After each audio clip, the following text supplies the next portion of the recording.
How's up, y'all? It's Poppin' and Steve. I was reacting to this video by King Benny Garcia. It's titled "When Beef Has a Happy Ending." Okay, when they make up and everything's fine. We know that Kendrick and Drake beef will never have a happy ending. It's something you can never come back from. They will never make up. We will never get another collaboration. So that's unfortunate. But I will say the Drake and Meek beef ended happily. They ended happily ever after. They even ended up collabing again. And I really like that song. I got Lori Harvey on my wish list. What song was that? So that was a happy ending. That made my heart smile. Anyway, let's see what's going on in this vid that I was watching. The duo of Tyler, the Creator, and A$AP Rocky are two of the most influential rappers of the previous decade, and coincidentally also happen to be very good friends. When the two have gotten together to work on songs, they make some pretty good stuff, and honestly, they seem to be a match made in heaven. However, that wasn't always the case, and in fact, these two used to hate each other. And in case you didn't know or just forgot about it, let's go back a decade and a half ago. The big-eared bandit is tossing all his banners in a bag and rapping them and surrounding. The beginning of the 2010s marks a very transitional period in music, and hip-hop was no different, with the late 2000s being considered one of the worst eras in hip-hop history out of place with them. And with that shift of the 2000s to the 2010s, hip-hop would become more alternative. And a large part of that shift was thanks to the noise that Odd Future was making. Oh, I love that Denzel Curry album. Whoop your ass. Your girlfriend look like my mom. Like, in reality, this shirt is stupid as fuck. It's ugly. It's tacky. People like this shit. Right now, I'm doing this pop-up shop, blah, blah, blah, Eminem show, opening up, whatever, who, what. Odd Future's rise in hip-hop was really one of a kind. The West Coast Collective wasn't exactly just hip-hop in the beginning, as they focused on things like filmmaking and skateboarding, or even fashion. It was clear to everyone that Odd Future wasn't necessarily your traditional hip-hop group, if you even really wanted to call them a hip-hop group. And along their journey, they'd pick up crew members that would become very significant in the decade. Notably in Odd Future were Earl Sweatshirt and Frank Ocean, two artists that helped shape what their respected genres looked like throughout the decade. However, the legacy of Odd Future probably lives on mostly in the way of Tyler, the Creator. Of course, Tyler, the Creator needs no introduction, but in case that you live under a rock or hip-hop just isn't your thing, I got you.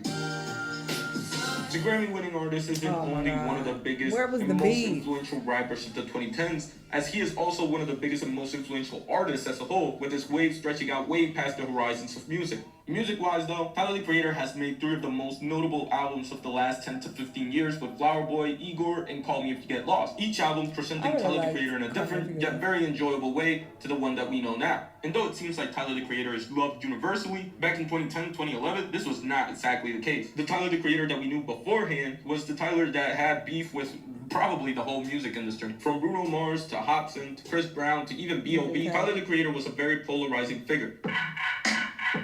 But to be fair, it wasn't out of nowhere. He was kind of asking for it. Crash that fucking airplane at that faggot nigga pop. A lot of the vibes that Odd Future carried was, we hate everyone that isn't Odd Future, and Tyler, the Creator, was no different. However, this attitude didn't lead to much respect from many across the hip-hop landscape, with Tyler's career being reduced to essentially the guy that ate roaches. And though he would work very hard for that label not to stick on him, that's all people saw him as for a very long time. On the other side of America, though, more or less the same thing was happening with the crew by the name of A$AP Mob. A$AP it stands for Always Striving Prosper. Led by the late A$AP Jams, the collective of A$AP Mob was another hip-hop collective that was on its way to make a name for themselves, but unlike Odd Future, where it didn't really look like the group had a leader necessarily, A$AP Mob very clearly had just one star that they were banking on, and he went by the name of A$AP Rocky.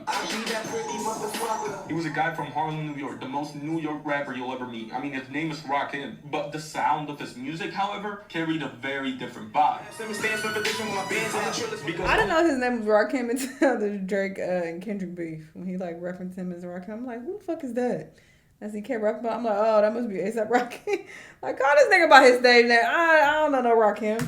Like 99% of notable New York rappers, A$AP Rocky's style came from the South. This made Rocky stand out because even if hip-hop wasn't necessarily as divided as it might have been in the 90s, there was still a sound barrier to each territory. It's not like now, for example, where a New York rapper can sound like a Chicago rapper, or a California rapper can sound like an Atlanta rapper. In 2010, you probably sounded like where you were from, you know what I mean? Additionally, A$AP Mob also carried A$AP Ferg, the only other rapper that has any type of legacy outside of Rocky. at least in terms of music. And though his career is not as colorful as the one Rocky has had, his works on songs like Work and Plain Jane make Ferg a notable name even till this day. Still though, I feel like the ASAP mob revolved around ASAP Rocky. And if you hated the ASAP mob, you probably hated ASAP Rocky as well. Which is basically where the feud begins to take place. Because as you can guess, when there's two collectives that essentially aim to do the same thing, not only are they gonna get compared, but there's going to be some sort of competition between the two, which often leads to a more hostile relationship. One that can be traced back to 2011, when Haji, member of Odd Future, tweeted ASAP copy, a clear shot at the ASAP crew, and one that Rocky obviously had to reply to, especially because, at least from the public side and an outsider's point of view, it seemed very uncalled for. To which ASAP Rocky would reply by saying, when I see him, I'm going to ask him what's that about. I don't want to spank nobody. I don't want to get sued. I don't want none of that shit. But shit happens. You know what I mean? Which, sounds kind of like a half threat. Like, if you really want it, you can get it type shit. And this would only mark the beginning, at least in terms of Odd Future members taking shots at ASAP Mob, and more specifically, ASAP Rocky, as Tyler the Creator took a shot at Rocky for quote-unquote directing the music video for Blunt After Blood by Danny Brown. Because just a few hours after the music video was released, Tyler the Creator would tweet, the word director is thrown around very loosely nowadays, something that ASAP Amp, assuming it was a straight at Rocky, would respond to on Twitter by saying, I'll smack the shit out of you. Now, hindsight is 2020, and looking back at it, that Tyler tweet could really be about anything, but considering that it was only a few hours after the music video release, you can probably guess that it might have been a shot towards Rocky. Especially because a few months later, Tyler the Creator would once again diss ASAP Rocky. When ASAP Rocky released Fucking Problems alongside Kendrick Lamar, Drake, and 2 Chainz,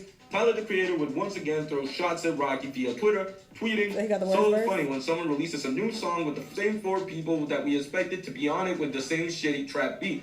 Oh, you a hater. That shit was fire. Which personally, I don't get it. I think Fucking Problems is a bop. Historical moment in hip-hop considering where Kendrick Lamar and Drake are nowadays. But that's besides the point. When ASAP Rocky was asked what he thought of the Tyler the Creator shot, he just replied with indifference, saying that Tyler the Creator had an opinion, and at the end of the day, everybody is allowed to have one. Further adding that he wasn't tripping over what Tyler the Creator said because he's jiggy. Which reminds me, shout out to Will Smith. May the Academy forgive you, man. Anyways, though, this is about as much as we see in terms of public beef. Somewhere along the lines, ASAP Mob and Odd Future called for peace. There was definitely a lot of smoke, and behind the scenes, there was probably a lot of fire between the two. But I can't really fault them for calling peace on each other, especially when you consider where hip-hop beef tends to end. I think this is a happy ending. However, if you were wondering why the two groups were beefing, ASAP Rocky and Tyler the Creator has basically said it was just a thing about comparisons. You know, me and Tyler, man, we was the same way. It was like, our crews ain't fuck with each other type shit. Yeah, Tyler Creator? Man, you ain't know about that? No, man. Oh, man.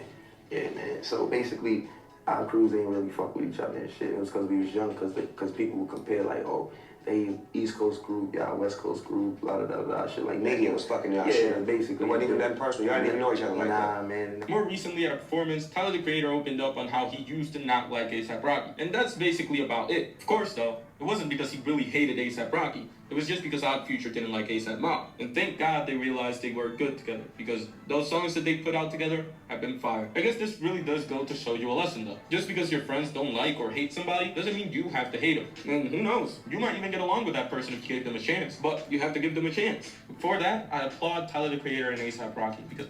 Oh, this is cute. I love a happy ending, okay? And they seem to have such a dope friendship. I feel like I've even reacted to compilations of them, like, in their friendship. I'm pretty sure I have. They seem to, be like brothers. So I'm glad to hear that it worked out. Did not know they used to beef, though. That's interesting. Y'all let me know what y'all think. Let me know what other videos you've been watching. I'll see y'all next time.